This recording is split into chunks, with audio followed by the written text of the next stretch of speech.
Hi friends, welcome back to my channel Arun academy. Friends, ನಾವು ಈ ವಿಡಿಯೋದಲ್ಲಿ ವಿಲೇಜ್ ಅಕೌಂಟೆಂಟ್ ಅಥವಾ ಗ್ರಾಮ ಲೆಕ್ಕಿಗ ಕಡ್ಡಾಯ ಕನ್ನಡ ಪೇಪರ್ ಹೇಗಿರುತ್ತೆ, ಈ ಎಕ್ಸಾಮನ್ನು ಯಾರ್ಯಾರು ಬರೀಬೇಕು, ಹಾಗೆ ಈ ಎಕ್ಸಾಮ್ನ ನಿಯಮಗಳೇನು ಎಲ್ಲವನ್ನು ಡಿಸ್ಕಸ್ ಮಾಡೋಣ. ಯಾರಾದರೂ ಹೊಸಬ್ರು ನಮ್ಮ ವಿಡಿಯೋ ನೋಡ್ತಾ ಇದ್ದರೆ ನಮ್ಮ ಚಾನಲ್ನ ಸಬ್ಸ್ಕ್ರೈಬ್ ಮಾಡ್ಕೊಳ್ಳಿ, ಹಾಗೆ ವಿಡಿಯೋನ ಶೇರ್ ಮಾಡಿ.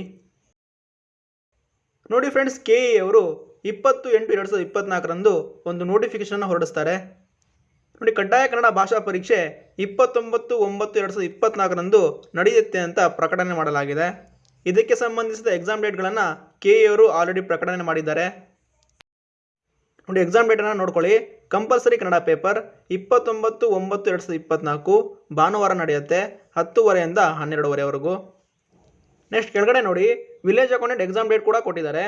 27/10/2024 ಬೆಳಗ್ಗೆ 10:30 12:00ವರೆಗೂ ಪೇಪರ್ 1 ನಡೆಯುತ್ತೆ.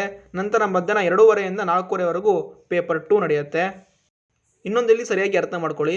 29/9/2024 ನಡೆಯುವ ಕಡ್ಡಾಯ ಕನ್ನಡ ಭಾಷಾ ಪರೀಕ್ಷೆಯಲ್ಲಿ ಪಾಸ್ ಆದರೆ ಮಾತ್ರ ವಿಲೇಜ್ ಅಕೌಂಟೆಂಟ್ ಎಕ್ಸಾಮ್ ಬರೀಬೋದು, ಇಲ್ಲಾಂದರೆ ಬರೆಯೋಕ್ಕಾಗೋದಿಲ್ಲ. ಬನ್ನಿ, ಈಗ ನಾವು ಈ ಕಂಪಲ್ಸರಿ ಕನ್ನಡ ಪೇಪರ್ ಹೇಗಿರುತ್ತೆ, ಯಾರ್ಯಾರು ಬರೀಬೇಕು ಅನ್ನೋದನ್ನು ನೋಡೋಣ. ಆನಂತರ ನಾವು ಪೇಮೆಂಟ್ ಸ್ಟೇಟಸ್ ಬಗ್ಗೆ ನೋಡೋಣ. ಫ್ರೆಂಡ್ಸ್, ಈ ವಿಲೇಜ್ ಅಕೌಂಟೆಂಟ್ನ ಕಡ್ಡಾಯ ಕನ್ನಡ ಭಾಷಾ ಪರೀಕ್ಷೆ MCQs ಮಾದರಿಯದ್ದಾಗಿರುತ್ತೆ. 4 ಆಪ್ಷನ್ ಇರುತ್ತೆ, ಅದರಲ್ಲಿ ನಾವು ಸರಿಯಾದ ಆಪ್ಷನನ್ನು ಚೂಸ್ ಮಾಡಬೇಕು. ಈ ಪೇಪರ್ ಒಟ್ಟು 150 ಮಾರ್ಕ್ಸ್ಗಳಿಗಿರುತ್ತೆ. 2 ಗಂಟೆ ಟೈಮ್ ಇರುತ್ತೆ. ಇದರಲ್ಲಿ ಕನಿಷ್ಠ 50 ಮಾರ್ಕ್ಸನ್ನು ತೆಗಿಲೇಬೇಕು. ಈ ಪೇಪರ್ನಲ್ಲಿ ಯಾವುದೇ ನೆಗೆಟಿವ್ ಮಾರ್ಕಿಂಗ್ ಇರೋದಿಲ್ಲ. ಮತ್ತು ಇಲ್ಲಿ ತುಂಬ ಅಭ್ಯರ್ಥಿಗಳಲ್ಲಿ ಇರುವಂಥ ಇನ್ನೊಂದು ಕ್ವಶನ್ ಏನಂದರೆ, ಈ ಕಡ್ಡಾಯ ಕನ್ನಡ ಭಾಷಾ ಪರೀಕ್ಷೆಗೆ ಅಪ್ಲಿಕೇಶನ್ನ ಹಾಕಬೇಕಾ, ಅಪ್ಲಿಕೇಶನ್ ಹಾಕೋದಿದ್ರು ಕೂಡ ಯಾವ ಥರ ಅಪ್ಲಿಕೇಶನ್ ಹಾಕಬೇಕು, ಈ ಥರದ ಕಮೆಂಟ್ಗಳನ್ನು ತುಂಬ ವಿದ್ಯಾರ್ಥಿಗಳು ಮಾಡಿದ್ದಾರೆ. ಸೊ ನೋಡಿ, ಯಾರೂ ಕೂಡ ಕಡ್ಡಾಯ ಕನ್ನಡ ಭಾಷಾ ಪರೀಕ್ಷೆಗೆ ಹೊಸದಾಗಿ ಅಪ್ಲಿಕೇಶನ್ ಹಾಕೋ ಅವಶ್ಯಕತೆ ಇಲ್ಲ.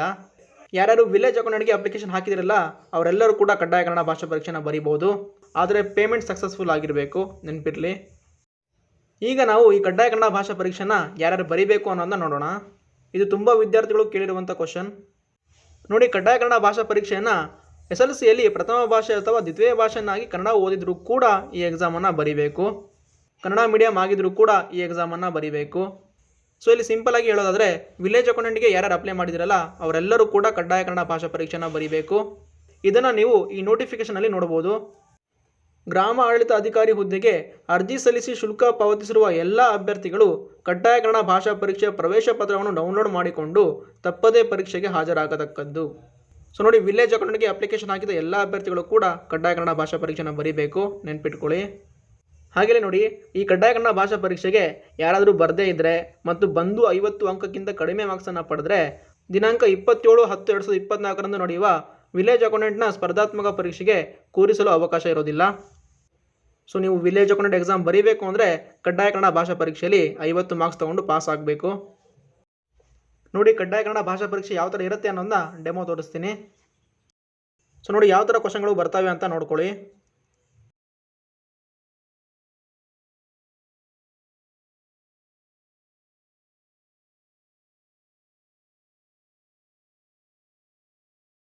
ಈ ಕ್ವಶನ್ ಪೇಪರ್ ನಿಮಗೆ ಬೇಕು ಅಂದರೆ ನಮ್ಮ ಟೆಲಿಗ್ರಾಮ್ ಚಾನಲ್ ಲಿಂಕನ್ನು ಡಿಸ್ಕ್ರಿಪ್ಷನ್ಗೆ ಕೊಟ್ಟಿರ್ತೀನಿ. ಟೆಲಿಗ್ರಾಮ್ಗೆ ಬನ್ನಿ, ಜಾಯ್ನ್ ಆಗಿ. ಜಾಯ್ನ್ ಆದಮೇಲೆ ಕಂಪಲ್ಸರಿ ಕನ್ನಡ ಪೇಪರ್ ಅಂತ ಮೆಸೇಜ್ ಮಾಡಿ, ನಾನು ನಿಮಗೆ ಕ್ವಶನ್ ಪೇಪರನ್ನು ಪ್ರೊವೈಡ್ ಮಾಡ್ತೀನಿ. ಈಗ ನಾವು ಪೇಮೆಂಟ್ ಸ್ಟೇಟಸ್ ಬಗ್ಗೆ ತಿಳಿಯೋಣ. ನೋಡಿ, ಯಾರ್ಯಾರು ವಿಲೇಜ್ ಅಕೌಂಟ್ಗೆ ಅಪ್ಲಿಕೇಶನ್ ಹಾಕಿದಿರಲ್ಲ ಆ ಅಪ್ಲಿಕೇಶನ್ನ ಸ್ಟೇಟಸ್ನ ನೋಡ್ಕೊಳ್ಳೋಕ್ಕೆ ಲಿಂಕನ್ನು ಪ್ರೊವೈಡ್ ಮಾಡಿದ್ದಾರೆ. ಆ ಲಿಂಕಲ್ಲಿ ಹೋಗಿ ನೀವು ನಿಮ್ಮ ರಿಜಿಸ್ಟರ್ ನಂಬರ್ ಮತ್ತು ಡೇಟ್ ಆಫ್ ಬರ್ತನ್ನು ಫಿಲ್ ಮಾಡಿ ನಿಮ್ಮ ಅಪ್ಲಿಕೇಶನ್ ಸ್ಟೇಟಸನ್ನು ತಿಳ್ಕೊಳ್ಬೋದು. ಒಂದು ವೇಳೆ ನೀವು ಅಪ್ಲಿಕೇಶನ್ ಫೀಸನ್ನು ಕಟ್ಟಿದರೂ ಕೂಡ ಅಪ್ಲಿಕೇಶನ್ ಫೀಸನ್ನು ಕಟ್ಟಿಲ್ಲ ಅಂತ ತೋರಿಸ್ತಾ ಇದ್ದರೆ ದಿನಾಂಕ 26/8/2024 ಒಳಗಾಗಿ ನೀವು ಖುದ್ದಾಗಿ ಪ್ರಾಧಿಕಾರಕ್ಕೆ ಭೇಟಿ ನೀಡಿ ಅಥವಾ ಅಂಚೆಯ ಮೂಲಕ ನಿಮ್ಮ ಮನವಿಯನ್ನು ಸಲ್ಲಿಸಬಹುದು. ಅದನ್ನೇ ಇಲ್ಲಿ ಕೊಟ್ಟಿದ್ದಾರೆ, ನೋಡ್ಕೊಳ್ಳಿ. ಸೊ ಇದಿಷ್ಟು ಕಡ್ಡಾಯ ಕನ್ನಡ ಭಾಷಾ ಪರೀಕ್ಷೆಗೆ ಸಂಬಂಧಪಟ್ಟ ಹಾಗೆ ಕೆಲವು ಮಾಹಿತಿಗಳು. ಇದ್ರ ಬಗ್ಗೆ ನಿಮಗೆ ಏನೇ ಡೌಟ್ ಇದ್ರೂ ಕಮೆಂಟ್ ಮಾಡಿ, ನಾನು ನಿಮಗೆ ರಿಪ್ಲೈ ಕೊಡ್ತೀನಿ. ಈ ವಿಡಿಯೋ ನಿಮಗೆ ಇಷ್ಟ ಆಗಿದ್ರೆ ಲೈಕ್, ಶೇರ್, ಸಬ್ಸ್ಕ್ರೈಬ್ ಮಾಡಿ. Thank you.